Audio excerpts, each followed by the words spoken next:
जाने अनजाने में जब हमसे गलती हो जाती है तो ज़िंदगी एक मौका ज़रूर देती है हमें संवरने का, मगर जब हम उस मौके को ही गंवा दें तो क्या करें।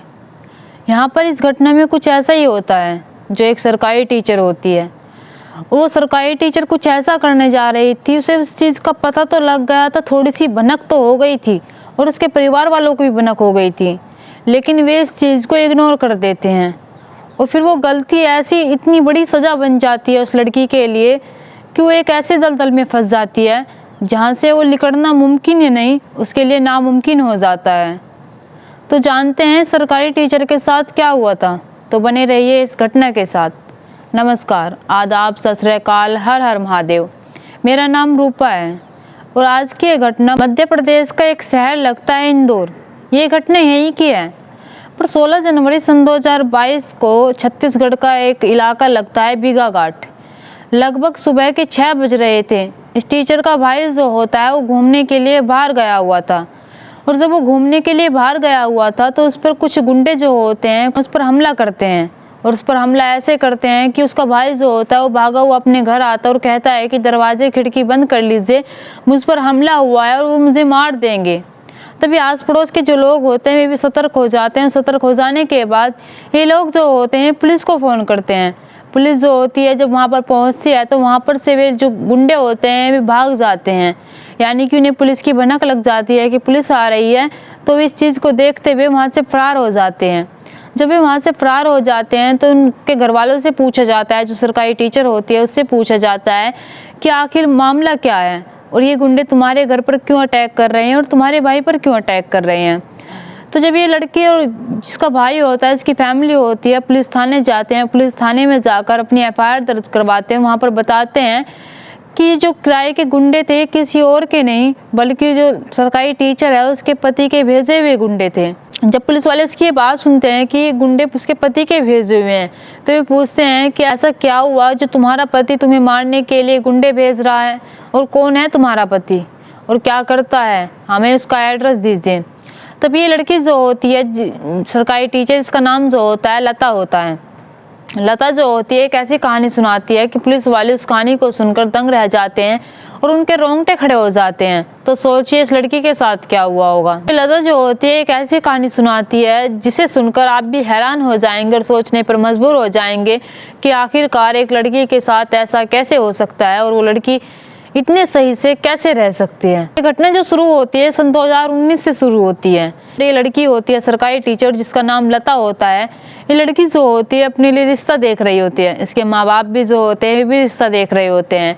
ये अपनी बेटी के लिए एक ऐसा लड़का चाहते थे जो संपन्न परिवार से हो, जिसके पास अच्छा खासा पैसा हो और मतलब कि सही रखे उनकी बेटी को, क्योंकि उनकी बेटी जो थी वो सरकारी टीचर थी। तभी मैट्रिमोनियल पर एक आईडी मिलती है। मैट्रिमोनियल पर जब ये आईडी देखते हैं, उस लड़के को देखते हैं तो पसंद कर लेते हैं और उसे पसंद करते ही ये सोच लेते हैं कि हमारी लड़की के लिए अच्छा लड़का है। वो उस लड़के का नाम होता है राजेश विश्वकर्मा। उसकी जो उम्र होती है वो 45 साल होती है और वो जो उसकी मैट्रिमोनियल पर आईडी बनी हुई थी उसमें वो 1974 की जगह अपनी उम्र जो डालता है 1985 डालता है। उस पर डालता है वो कि एक तलाकशुदा है और उसमें दर्ज करवाता है कि जो नशे है, ड्रिंक है, इन सब चीज़ों से दूर है, वो नशा नहीं करता किसी भी चीज़ का और उसकी जो तलाकशुदा पत्नी है उसके साथ नहीं रहती, उसने उसे छोड़ दिया है। और वे जो लता के परिवार वाले होते हैं उस लड़के को पसंद कर लेते हैं। लता भी पसंद कर लेती है। राजेश विश्वकर्मा जो होता है इसने अपनी आईडी पर ये भी डाला हुआ था कि एक बिल्डर है और इसकी जो सालाना इनकम है 1 करोड़ रुपए कमाता है। इसकी जो इनकम है वो करोड़ों में है। तो इसके जो परिवार वाले होते हैं लता के, वे भी इसे पसंद कर लेते हैं और लता भी इसे पसंद कर लेती है। लता लेकिन यहाँ पर इससे बात नहीं करती, इसे फेसबुक पर फ्रेंड रिक्वेस्ट भेजती है। फेसबुक पर फ्रेंड रिक्वेस्ट भेजने के बाद इन दोनों के बीच बातें शुरू हो जाती है और बातें शादी तक पहुंच जाती है। अब ये दोनों शादी करने के लिए तैयार हो जाते हैं। इस चीज़ से इसके परिवार वालों को भी कोई आपत्ति नहीं होती क्योंकि लड़का एक अच्छा था और अच्छी फैमिली से बिलोंग करता था। तब इनकी शादी तय हो जाती है और शादी का दिन भी आ जाता है। शादी वाले दिन ये लड़का जो होता है राजेश विश्वकर्मा, ये शादी करने के लिए लड़की के घर आ जाता है। लेकिन यहाँ पर हैरान कर देने वाली बात ये थी कि ये लड़का जो होता है राजेश विश्वकर्मा, ये अपने परिवार वालों के साथ नहीं आता। ये शादी करने के लिए अकेला आता है। इसके परिवार वाले कहाँ हैं, कौन है, कैसे हैं, क्या करते हैं, इसके साथ है भी, इस चीज़ का कोई पता नहीं था। तभी लड़की के जो परिवार वाले होते हैं लता के, वे पूछते हैं कि तुम्हारे परिवार वाले क्यों नहीं आए। तो राजेश विश्वकर्मा बताता है कि वे नहीं आए, वे अभी गुस्सा हैं और वे नहीं चाहते कि मैं लता से शादी करूं। वे मेरी शादी से ना खुश हैं और अगर हमारी एक बार शादी हो जाएगी तो शायद वे खुश हो जाएंगे और हमें एक्सेप्ट भी कर लेंगे।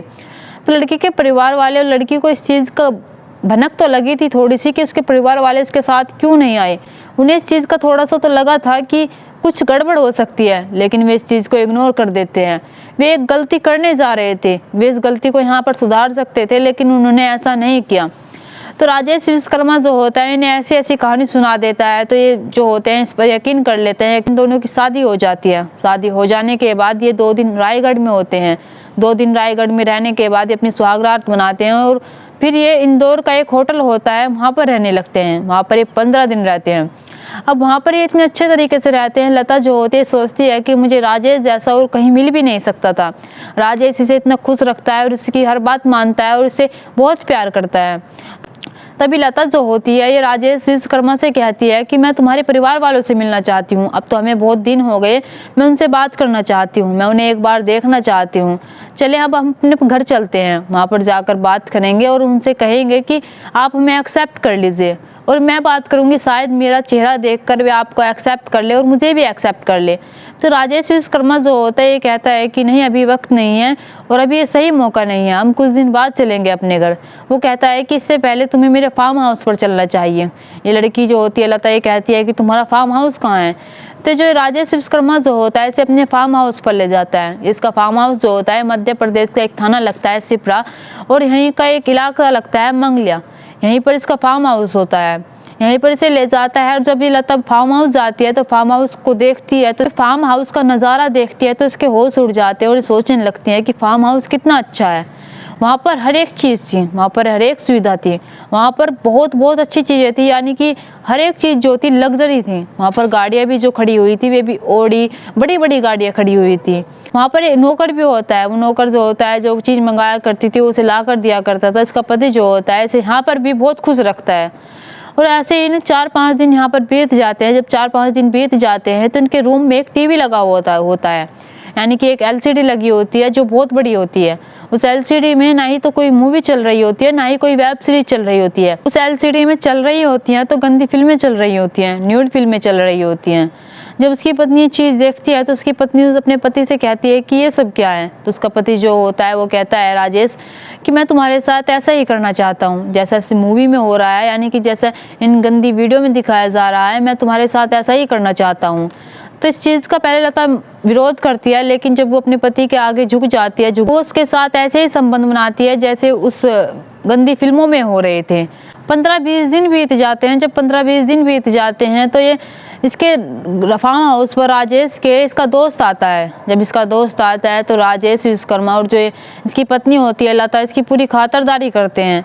तब इसका दोस्त जो होता है वो राजेश से एक बात कहता है और कहता है कि तुम बाहर जाओ। राजेश जो होता है वो बाहर चला जाता है। जब बाहर चला जाता है तो इसकी पत्नी जो होती है अंदर रह जाती है और जब वो अंदर रह जाती है तो ये जो लड़का होता है, यानी कि जो इसका राजेश विश्वकर्मा का दोस्त आया वो होता है, वो उससे कहता है कि तुम अपने कपड़े उतारो। तो लता जब इस चीज़ को सुनती है तो वो पहले विरोध करती है और कहती है कि मैं ऐसा बिल्कुल नहीं करूँगी, और वो राजेश विश्वकर्मा को चिल्लाने लगती है और ज़ोर ज़ोर से बुलाने लगती है और कहती है कि तुम बाहर क्यों चले गए। लेकिन राजेश विश्वकर्मा उसकी एक बात नहीं सुनता, वो बाहर जाकर बैठ जाता है। तब ये जिसका दोस्त जो होता है वो कहता है कि तुम अपने कपड़े उतारोगी या फिर नहीं उतारोगी। वो ना कर देती है। जब ना कर देती है तो इसका दोस्त जो होता है वो शस्त्र की नोक पर इसके कपड़े उतरवा लेता है। कपड़े उतरवा लेने के बाद वो उन्हीं गंदी फिल्मों को देखता है। गंदी फिल्मों को देखने के बाद वो लता के साथ ऐसे ही संबंध बनाता है जैसे उस मूवी में बन रहे थे, यानी कि जैसे उस गंदी फिल्मों में बन रहे थे। जब राजेश विश्वकर्मा अंदर आता है तो इसकी पत्नी जो होती है वो कहती है कि इसने मेरे साथ ऐसा ऐसा किया। लेकिन राजेश विश्वकर्मा तो सब कुछ जानता था, उसे सब कुछ पता था उसका दोस्त क्या करने वाला है और वो इसी चीज़ के लिए यहाँ पर आया हुआ था। अभी तक तो राजेश विश्वकर्मा जो होता है इसके साथ प्राकृतिक संबंध बना रहा था, लेकिन जो ये इसका दोस्त होता है ये भी इसके साथ ऐसा ही करता है आकर। अब अगला दिन आता है, अगले दिन दूसरा दोस्त आता है, फिर तीसरा दिन आता है तो तीसरा दिन तीसरा दोस्त आता है। अब ऐसे ही दिन पे दिन इसके दोस्त आते हैं और ये दोस्त जब एक साथ आते हैं तो एक साथ आकर लता के साथ एक साथ आकर संबंध बनाया करते थे। और ये सभी एक लड़की के साथ कई व्यक्ति जब संबंध बनाया करते थे तो ये लड़की जो होती थी लता, ये चिल्लाया करती थी, रोती थी और कहती थी कि मुझे छोड़ दो। लेकिन इसका पति जो होता है राजेश विश्वकर्मा, वो इस पर थोड़ा भी तरस नहीं खाता और वो भी इसके साथ संबंध बनाया करता था। यानी कि अब 1 या 2 फिर 3 नहीं, अब 5 से 6 लड़के आया करते थे और उसके साथ एक साथ शारीरिक संबंध बनाया करते थे।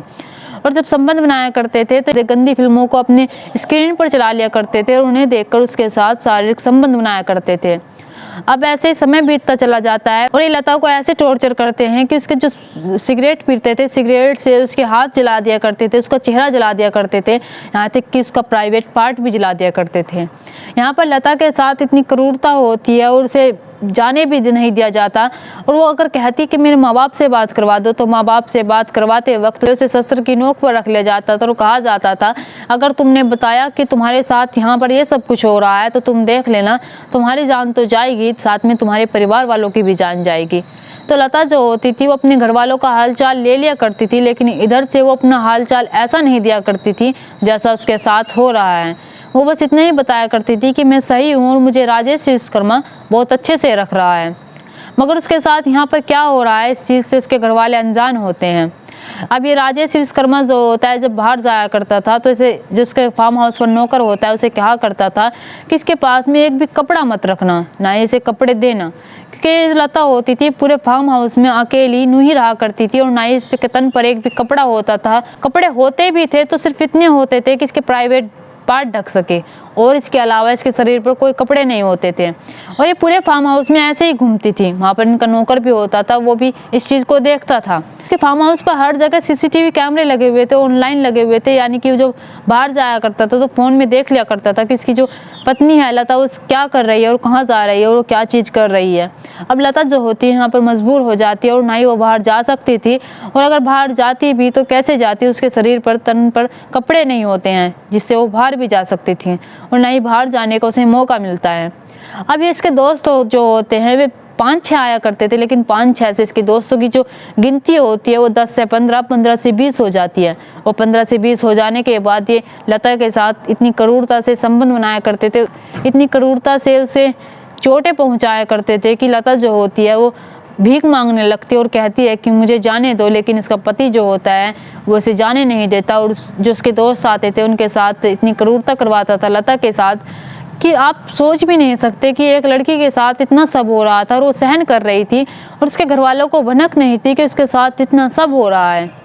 अब कई महीने बीत जाते हैं। जब कई महीने बीत जाते हैं तो लता जो होती है राजेश विश्वकर्मा से कहती है कि मुझे मेरे घर जाने दो, मैं कुछ नहीं बताऊंगी घर पर जाकर और ना ही मैं कुछ कहूँगी अपने परिवार वालों से जाकर और ना ही मैं बताऊंगी कि मेरे साथ वहाँ पर क्या हुआ है। तो राजेश विश्वकर्मा जो होता है पहले तो इसकी बात नहीं मानता, लेकिन कुछ दिन बाद उसे लगने लगता है कि अगर मैंने इसे घर पर नहीं भेजा तो शायद इसके घर वालों को पता लग जाएगा। तो राजेश विश्वकर्मा जो होता है वो सोच लेता है और कहता है कि ठीक है तुम अपने घर जा सकती हो, लेकिन अगर तुमने अपने घर पर जाकर थोड़ा सा भी मुंह खोला तो देख लेना हम तुम्हारे घर के आसपास रहेंगे। अगर तुमने तन्नक सी भी बात बताई अपने घर वालों को तो हम तुम्हें भी मार देंगे और तुम्हारे घर वालों को भी मार देंगे। तो लता जो होती है कहती है कि नहीं मैं ऐसा कुछ नहीं बताऊंगी और ना ही मैं अपने घर वालों को बताऊंगी। तो लता जो होती है उससे प्रॉमिस करती है। प्रॉमिस करने देने के बाद राजेश विश्वकर्मा जो होता है उसकी बात मान जाता है और वो इसके घर जाने देता है। जैसे ही लता अपने घर जाती है और घर जाने के बाद वो आने का नाम नहीं लेती। राजेश विश्वकर्मा और जिसके दोस्त होते हैं वे इसके घर की रैगिंग कर रहे होते हैं। ये चीज़ लता देख रही होती है। तभी एक दिन इसका भाई जब बाहर निकलता है तो वो देखता है कि उसका जो पति के गुंडे हैं किराए के वे उस पर हमला करते हैं। और जब ये सब चीज़ उसके घर वालों को पता लगती है तो उसके घर वाले जो होते हैं पुलिस थाने जाते हैं। पुलिस थाने जाकर उसके खिलाफ रिपोर्ट लिखवाते हैं। यहाँ पर लता बताती है कि उसका जो एक भी शरीर ऐसा नहीं है जहाँ से उसे जलाया ना गया हो, एक भी अंग ऐसा नहीं है जहाँ पर उसे चोटें ना पहुँचाई गई हों। उसकी जो चोटों के निशान हैं वे आज भी हैं। उसकी जो सिगरेट से दागा गया था उसे वे आज भी उसके निशान शरीर पर मौजूद हैं। पुलिस वाले जब उसकी ये बात सुनते हैं तो पुलिस वाले सोचने पर मजबूर हो जाते हैं और सोचने लगते हैं कि आखिरकार एक पति अपनी पत्नी के साथ ऐसा कैसे कर सकता है। तो पुलिस वाले जो होते हैं ये इसके राजेश विश्वकर्मा के बारे में पता लगाते हैं। पता लगाने के बाद वहाँ पर जिसका फार्म हाउस जो होता है वहाँ पर और भी लड़के आया करती थी। यानी कि लता के साथ साथ वहाँ पर और भी लड़के आया करती थी और भी लड़कियों के साथ वहाँ पर और भी लड़के रात बिताया करते थे। यानी कि उनके साथ संबंध बनाया करते थे। अब पुलिस वाले जो होते हैं पता करते हैं, इसके बारे में पता करने के बाद इसके फार्म हाउस पर छापा मारते हैं। जब फार्म हाउस पर छापा मारते हैं तो वहाँ पर इतनी महंगी महंगी चीज़ें रखी हुई थी कि आप आइडिया लगा सकते हो कि एक इतनी महंगी महंगी चीज़ें आखिरकार उसके पास आई तो आई कहाँ से होंगी।